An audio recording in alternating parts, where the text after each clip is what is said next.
A flight attendant laughed at the new black pilot, calling her lucky to be there. But moments later, turbulence hit, and that same pilot saved everyone on board. What she revealed after landing left the entire crew speechless. The cabin lights shimmered softly as passengers settled into their seats, the low hum of conversation mixing with the distant whine of jet engines. It was just another routine morning flight from Atlanta to New York, or so everyone thought. But that flight would soon become unforgettable. It started with one rude comment and ended with one jaw-dropping truth. The gate agent's voice echoed through the jet bridge. "Captain Ava Coleman, you're cleared for pre-flight boarding." Heads turned as Ava stepped aboard. She was striking, mid-30s, sharp uniform, calm confidence radiating from her every move. Her dark curls were neatly tucked under her pilot's hat, and her flight bag swung easily at her side. But not everyone was impressed. Standing near the galley was Clara, a senior flight attendant with 15 years of experience and an attitude to match.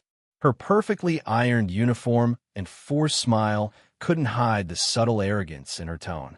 When her eyes landed on Ava, they lingered, curious, then skeptical. "Excuse me," Clara said, blocking the aisle slightly, her lips curling into a polite yet condescending smile. "Cockpit's for crew only." Ava paused. Her gaze was steady but kind. "I am a crew," she replied. Clara blinked, then laughed, a sharp, mocking sound. "Right," she said, hands on her hips. "And I'm a Queen of England."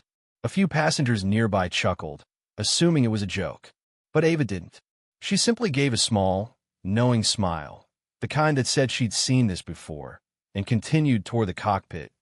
As she disappeared behind the cockpit door, Clara rolled her eyes. "Unbelievable," she muttered under her breath. "What's next? They'll let anyone fly these days." The co-pilot, overhearing her from inside, shot a look that could slice through steel. "Watch your tone," he said firmly. "That woman you just mocked? She's one of the best captains this airline has ever had." But Clara wasn't listening. She was too busy chatting with a fellow attendant, whispering about how inexperienced Ava looked, about how the airline was hiring people just for show these days. Meanwhile, in the cockpit, Ava ran her checks with flawless precision. Her voice was calm, steady, and commanding as she coordinated with air traffic control. Every movement reflected years of skill, discipline, and quiet resilience. She didn't let Clara's words get to her, because she'd heard worse. She'd faced doubters all her life, people who looked at her and only saw what they wanted to see: her age, her gender, her skin. But she learned something powerful, that the sky doesn't care who you are. It only respects skill. And Ava Coleman? She had plenty of that. What Clara didn't know was that this new pilot wasn't just flying the plane. She was flying her airline. And before this flight was over, that truth would leave Clara speechless. As the engines roared and the plane lifted gracefully off the runway, passengers leaned back in their seats, the familiar rumble of takeoff filling the cabin. The seatbelt lights blinked, and the city below grew smaller. But inside, tension was quietly brewing. Clara moved through the aisle, her fake smile perfectly in place, but her mind was elsewhere. She couldn't stop whispering. "Can you believe it?" she hissed to another attendant near the galley. "They're letting anyone fly now. She doesn't even look experienced. Probably got hired because of some diversity quota." Her coworker glanced around nervously. "Clara, stop. You don't know that." But Clara just shrugged. "I know what I see. She's too young too, you know. It's all politics these days." What Clara didn't realize was that her voice carried further than she thought. Through the cockpit intercom, fragments of her gossip filtered in, soft but clear enough. The co-pilot, a seasoned professional named First Officer Ryan Hale, clenched his jaw, his knuckles whitening around his pen. He glanced at Captain Ava Coleman, who sat quietly, her focus unbroken. She didn't react, didn't flinch. Her eyes stayed locked on the horizon as they climbed to cruising altitude. "Altitude stable," she said evenly, her tone composed, her professionalism unshaken. Ryan hesitated. "You heard her, didn't you?" Ava gave a small smile, not taking her eyes off the instruments. I did. But we fly above that kind of turbulence, too. Her calmness was infectious, but it came from years of experience from battles fought both in the air and on the ground. She'd learned long ago that the best revenge wasn't anger. It was excellence. An hour later, the skies darkened. A sudden jolt rocked the aircraft. Luggage bins rattled. A few gasps filled the cabin. Clara froze for a second as the plane dipped slightly. The fastened seatbelt sign blinked on, and passengers gripped their armrests. Coffee cups trembled on trays as another wave of turbulence hit. "Oh," Clara whispered, rushing to strap herself in. "Here we go." Then a calm, steady voice filled the speakers. "Ladies and gentlemen," Ava said smoothly, "this is your captain speaking. We're experiencing a bit of turbulence. Please remain seated, keep your seatbelts fastened, and know that you're completely safe with me." Her voice, controlled, warm, and confident, wrapped around the cabin like a blanket. Passengers exhaled, shoulders easing. Even a crying baby near row 22 went quiet. The plane steadied. The vibrations softened. Within moments, they were gliding smoothly again. A passenger leaned toward Clara, smiling with relief. "Your pilot's amazing," he said. Clara forced a grin, but rolled her eyes the moment he turned away. "She sounds like she's trying to act professional," she whispered. "But I bet she's terrified up there." She couldn't have been more wrong, because while Clara was busy gossiping, Ava Coleman was completely in control. Hands steady, mind sharp, heart calm. She'd logged over 10,000 flight hours, flown through storms most pilots would have avoided, and even trained military cadets before joining the airline. Flying wasn't just her job, it was her calling. And that calm voice that soothed the passengers? It came from years of saving lives in skies far rougher than these. Little did Clara know, her careless words were about to come back to haunt her. And before this flight was over, she'd wish she'd treated Captain Ava Coleman with the respect she truly deserved. The flight smoothed out as they neared New York, sunlight spilling through the oval windows and casting a warm glow over relaxed passengers. The worst of the turbulence had passed, and Captain Ava Coleman finally had a brief moment to stretch her legs. She stepped out of the cockpit with her hat tucked under one arm, a gentle smile on her face as she walked down the aisle. Her presence carried quiet authority, calm, respectful, professional. She stopped to check on an elderly woman who looked a little pale. "Feeling better, ma'am?" Ava asked kindly. "Oh yes, Captain," the woman said, her eyes shining. "You have such a soothing voice. You made me feel safe." "Glad to hear that," Ava replied with a reassuring nod. "We'll be landing shortly." Passenger smiled as she moved past, whispering things like "she's so young" or "I like her confidence." But near the galley, that admiration wasn't shared. Clara stood with her arms crossed, watching every move Ava made. The envy in her eyes was almost visible, sharp and burning. She leaned closer to a group of passengers waiting for the restroom and, with that same bitter smirk, muttered just loud enough to be heard. "Hope we land safely with her in charge. You know how some people just get lucky breaks." The words floated through the quiet cabin, light but poisonous. For a second, no one responded. Then, from the front of business class, a voice cut through the air like a blade. "Excuse me." Clara turned. A man in a tailored navy suit rose slowly from his seat. His silver hair glinted beneath the cabin lights, and his piercing blue eyes locked on her. The passengers around him fell silent. "Did I hear you right?" he asked, his tone calm but razor sharp. "You said some people just get lucky breaks." Clara's mouth went dry. "Oh, I didn't mean anything by it," she stammered. "Just saying what everyone's thinking." The man's expression didn't soften. "No," he said firmly, "you're saying what you're thinking. That woman you're talking about, she's not just a pilot. She's the reason this plane stayed level through a 20,000-foot wind shear earlier." Passengers glanced at one another, shocked. Clara's cheeks flushed crimson. "You're not just disrespecting a captain," the man continued, voice low but powerful. "You're disrespecting one of the best aviators in this country. Remember that." With that, he sat back down, leaving Clara frozen in place, humiliated, embarrassed, and suddenly very quiet. A few minutes later, The seatbelt light came on. The aircraft descended smoothly through scattered clouds. Ava's voice filled the cabin once again, calm and controlled as ever. Ladies and gentlemen, we'll be landing shortly in New York. Thank you for flying with us. Applause broke out as the wheels touched the runway. One of the smoothest landings many had ever experienced. As passengers disembarked, Clara watched the silver-haired man approach Ava near the gate. He smiled warmly, shaking her hand before handing her a small folder. "Everything's ready for tomorrow's announcement," he said quietly. Ava nodded, returning the smile. "Perfect. Thank you, Michael." Clara's curiosity flared. She turned to another crew member. "Who is that guy?" The attendant's eyes widened slightly. "You don't know?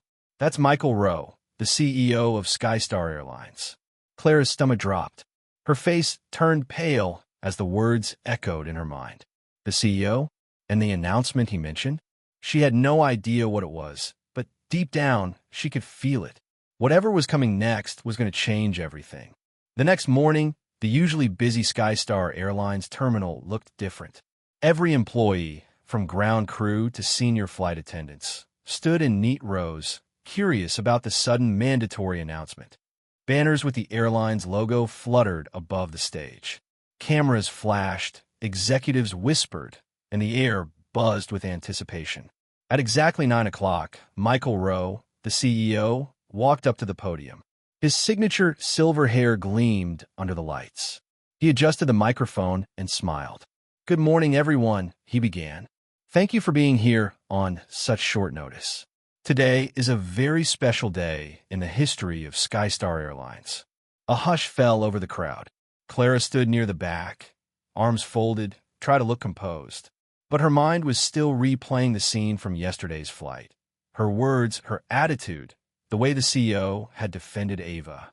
Her stomach twisted with guilt, but she pushed it aside. "It's probably just another corporate announcement," she thought nervously. Michael continued. "For years, this airline has strived to represent excellence in the sky and on the ground. And today, we take that vision one step higher." He paused, letting the suspense build. "It's my honor to introduce our new major shareholder and co-owner of Skystar Airlines, a woman who has flown for us, served her country, and inspired millions across the world." The crowd erupted in murmurs. Who could it be? Maybe a celebrity investor? A retired captain? Then the stage curtains slowly pulled apart, and out walked Captain Ava Coleman. Dressed in her pristine navy blue pilot uniform, her captain's stripes gleaming under the lights, Ava walked with calm confidence. Not arrogance, but purpose. The entire terminal fell silent for a heartbeat, and then exploded in applause. Gasps echoed. Phones shot up to record the moment. Crew members cheered, passengers clapped, and the PR team struggled to contain the excitement. Everyone, except Clara. She stood frozen, eyes wide, heart hammering in her chest. Her face went pale as the reality hit her like a wave. The woman she'd mocked, disrespected, and underestimated wasn't just a pilot. She owned the airline. Ava stepped up to the podium beside Michael, her voice steady and warm. "When I was a little girl," she began, "I used to watch planes cut through the clouds and dream of being up there. People told me I didn't look like a pilot, that I didn't fit the image." She smiled faintly, her gaze sweeping over the crowd. "But instead of letting their doubts stop me, I let it fuel me." The crowd listened in silence, every word hanging in the air like poetry. Then Ava's eyes landed on one person, Clara. "Yesterday," Ava continued softly, "someone on one of my flights judged me before knowing me. But today I stand here not just as your pilot, but as one of the new owners of this airline." A wave of cheers broke out. Applause thundered across the terminal. Clara felt her knees weaken. Her palms grew sweaty. The words echoed in her ears like a verdict. One of the new owners. In that moment, she wished she could disappear, because the woman she had dismissed so easily had just risen higher than anyone else, and the entire world was watching. When the applause finally faded and the crowd began to disperse, Clara stood still, her heart pounding in her chest. The terminal buzzed with excitement. Reporters interviewing employees, cameras flashing, executive shaking hands with Ava. But Clara couldn't move. Her throat was tight, her thoughts tangled with guilt and regret. All the words she had said, the snide jokes, the whispered gossip, the rolling eyes, echoed in her mind like thunder. How could I have been so blind? She thought. She watched as Ava spoke kindly to a group of trainees, laughing and congratulating them, as though the events of yesterday had never happened. That kindness, that grace, made Clara's chest ache even more. Finally, she gathered the courage to step forward. Her hands trembled as she approached. "Captain Coleman," she began softly, her voice shaking. I just wanted to apologize. I didn't know." Ava turned, her expression gentle but firm. "You didn't know who I was," she said quietly. "But that's the point, Clara. You shouldn't have to." Clara blinked, confused. Ava continued, "Respect should never depend on someone's title, color, or position. It should be given because we're all human, because we all deserve it." Those words hit Clara harder than any reprimand ever could. She felt her eyes sting with tears. "You're right," she whispered. "I was wrong. Completely wrong." Ava smiled, a small, forgiving smile. "We all make mistakes," she said kindly. "What matters is what we learn from them, and how we treat people moving forward." Clara nodded, her voice breaking. "Thank you for being so gracious. I don't deserve it." Ava shook her head. "No one's perfect, but change is always possible. Just promise me one thing. Treat every person you meet as if they could be a captain, even if they're not wearing the uniform." That sentence stayed with Clara forever. Days turned into weeks, and weeks into months. But Clara was never the same again. She stopped gossiping, stopped judging. Instead, she became the kind of flight attendant who went out of her way to help others, whether it was a nervous passenger, a trainee, or a young pilot walking onto the plane for the first time. Whenever she saw Ava pass through the terminal, she straightened her uniform and smiled with genuine respect. And Ava, always graceful, nodded back with a warm smile. No bitterness, no pride, just quiet understanding. Clara even began sharing her story during crew training sessions. "Never assume you know someone's story," she would say. "The person you dismiss might be the one signing your paycheck tomorrow." Her honesty and humility inspired many, because that flight, and the lesson that came from it, changed more than her attitude. It changed her heart. Clapperboard moral of the story: never judge someone by how they look, where they come from, or what you think they can do. The person you look down on today might just be the one flying far above you tomorrow, because real greatness doesn't wear labels. It simply soars. If this story inspired you, hit that like button and subscribe for more powerful stories that prove kindness is the real luxury.